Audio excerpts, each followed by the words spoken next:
Here we are at one of our Lionel display layouts in production at the moment. It gives us an opportunity to talk a little bit about how we do what we in the model railroad hobby call bench work, which is the skeleton of the layout, the framework that holds everything together.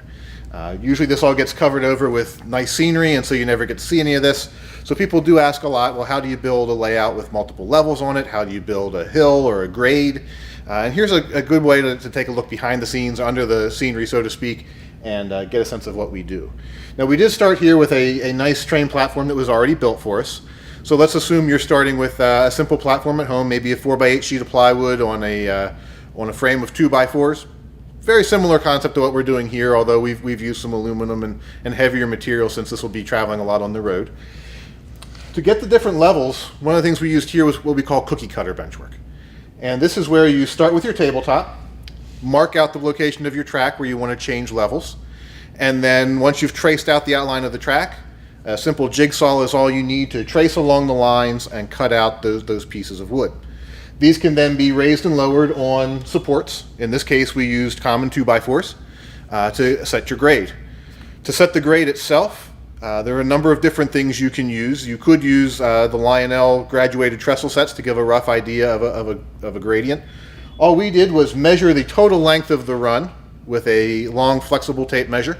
So we started at the top of the hill and worked all the way down to the bottom of the hill, measured the length of the run, divided that by the height of the rise, and then used some really complicated math to divide that number out into equal segments as we went around the layout and get an even number of, every so many inches you rise a half an inch in height, and that's how we set our grade and got things nice and even from bottom to top.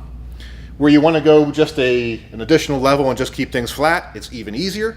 All you really need to do is measure the height of your new level, install 2x4s or whatever material you're using, and then screw your next level on top.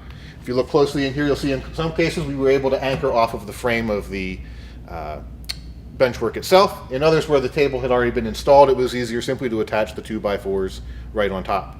Everywhere we did this, we used liquid nails and multiple screws to hold everything in place.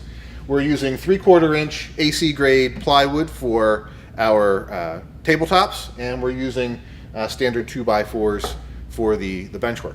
It's plenty strong. I've been up on top of this thing already, so we know that it will hold a ridiculous amount of weight, and certainly anything that the trains will put after it. So very simple and easy to do, very inexpensive, and anybody can get started adding new levels to their layout at home.